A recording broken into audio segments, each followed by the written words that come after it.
British aid, British aid, British aid. Many Indians are just very tired of listening to the British bragging about it. And on the other hand, it seems that there are people in the UK who continue to have a colonial attitude and think that they can still control others, dictate terms, and even shame the formerly colonized nations. But enough is enough. In this episode, I present 5 points that might change the way you think about India, the UK, and of course, the so-called British aid. As India decided to stay neutral in the conflict between Russia and Ukraine, the British journalist Alastair Stewart went on to remind India about the British aid and even told India to hang its head in shame. Many Indians found these words very painful. But perhaps it is not entirely Alastair Stewart's fault that he is behaving this way. It is these years of conditioning, thanks to the sanitized version of British history, that he and many others in the UK seem to be victims of. Because in that sanitized British history, they were not properly educated about the looting of $45 trillion from India and how building the train network in India helped them in sucking out that loot faster. Mind you, $45 trillion is more than 16 times of United Kingdom's GDP. Yes, it is because of that sanitized history that 34% of Britons would prefer Britain to still have an empire. And yes, it seems to be that poisonous colonial mentality that doesn't allow the British to formally apologize for the Amritsar massacre and which allowed their immigration officials to perform humiliating virginity tests performed upon migrant Indian subcontinent women. In comparison to this $45 trillion that was sucked out of India, the so-called British aid that India has received is just peanuts, and perhaps India with its massive growing economy doesn't even need that. But do you know why the British should continue giving this so-called aid to India?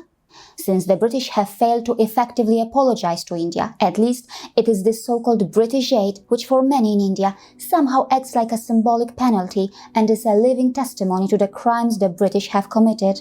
So yes, for India, this British aid may be peanuts, but at least in a symbolic way it is a reminder to the British about the atrocities, loot, famines and millions of deaths that they caused in India. So as long as the British do not properly and effectively apologize for all their colonial crimes against India, this symbolic aid must continue. Point 2. Institutionalizing robbery, generating wealth through loot and slavery, and building Great Britain. So who in Britain benefited from the money or profits earned through slavery across the world? Well, according to the British historian Robin Blackburn, these include British banks, including the famous British bank Barclays, All Souls College in Oxford, and even the financing of the experiments of James Watt, inventor of the first really efficient steam engine. Of course, these are just a few examples. So yes, Mr. Alastair Stewart, do not forget how the Great Britain was built. And now pay attention to these words. According to human rights barrister and academic Geoffrey Robertson, the trustees of the British Museum have become the world's largest receivers of stolen property, and the great majority of their loot is not even on public display. Of course, I fail to understand how anyone can actually feel proud by flaunting their looted wealth. What kind of mentality is that? Doesn't this institutionalize or even glorify robbery or theft? Point 3. Will the UK need India's aid? Yes, you can run, you can hide, but you can't escape your karma. After all, it seems clear that the stolen wealth and money earned from misery and exploitation of others can't guarantee prosperity forever. The UN data show that 8.4 million people in the UK are too poor to eat. This is close to 13% of the country's population. The 2019 United Nations report showed that 1/5 of the United Kingdom's population live in poverty. 4 million of those are more than 50% below the poverty line, and 1.5 million experienced destitution in 2017, unable to afford basic essentials. It has been observed that children in the UK are forced to eat toilet paper and scavenge trash bins at night for food. Now pay attention to these words from the 2019 United Nations report. In the UK, people said they had to choose either to eat or heat their homes. Children are showing up at school with empty stomachs. 1 in 10 girls in the United Kingdom has been unable to afford menstrual products, and many have missed school because of their period. Now may I ask, you almost eliminated India's massive wealth, but how come you couldn't even use that looted wealth to eliminate your own poverty? Was the looted wealth not properly distributed? Or did you lack intelligent efforts? Of course, as a fellow European and as a well-wisher of the UK, I'm very concerned. And I know that you know that in this episode, I have only highlighted the tip of the iceberg. But don't worry, Indians are rising and rebuilding. The spirit of Vasudeva Kutumbakam is deeply imbibed in India. So at some stage in future, if the condition of the UK is poor, India may even consider giving financial aid to the UK. Point 4. India's aid or assistance to various countries including the formerly colonized nations. Now to start with, let's see how much India receives from the UK and what India gives to other countries. Take a look at these British government records. For India, less than £60 million for this particular year. How tiny these amounts are in comparison to $45 trillion that was looted from India. Don't forget that. Now let's check what India gives to other countries. See over here, India gives a lot of grants to so many nations. This figure over here for this particular year is close to £500 million. Now let me tell you something that you may have never heard before. The UK had already ended its traditional financial aid to India in 2015. And what India received afterwards is termed as technical assistance and development capital investment. Many British and Indians have no clue about this. And why does the UK give this so-called aid to India? Does it want something in return? Does it also want to benefit from this? The answer is yes. According to the UK's government department, the Department for International Development, the so-called aid to India also supports UK prosperity. Read this right here. They want to ensure that the UK benefits from new, expanded or more accessible markets.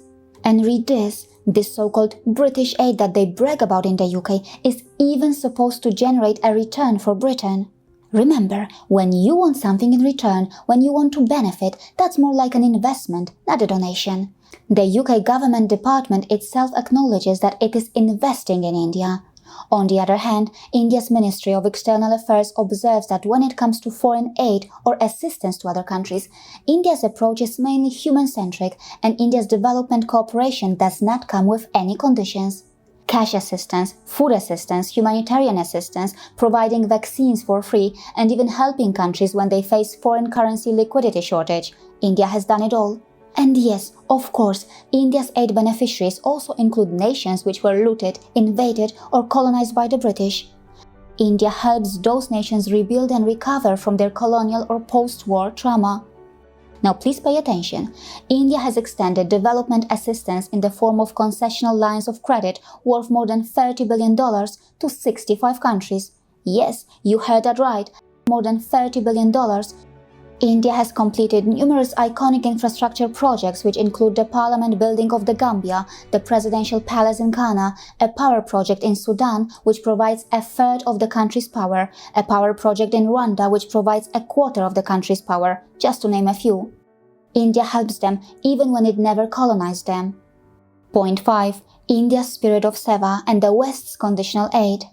In Bharati wisdom, material wealth cannot be a parameter to judge one's richness, and seva is a type of selfless service for which one doesn't expect anything in return. Yes, in some ways, India may enjoy the fruits of the aid that it provides to other nations, but how can we expect those with colonial attitude to properly understand the difference between the Western conditional aid and India's spirit of Vasudeva Kutumbakam?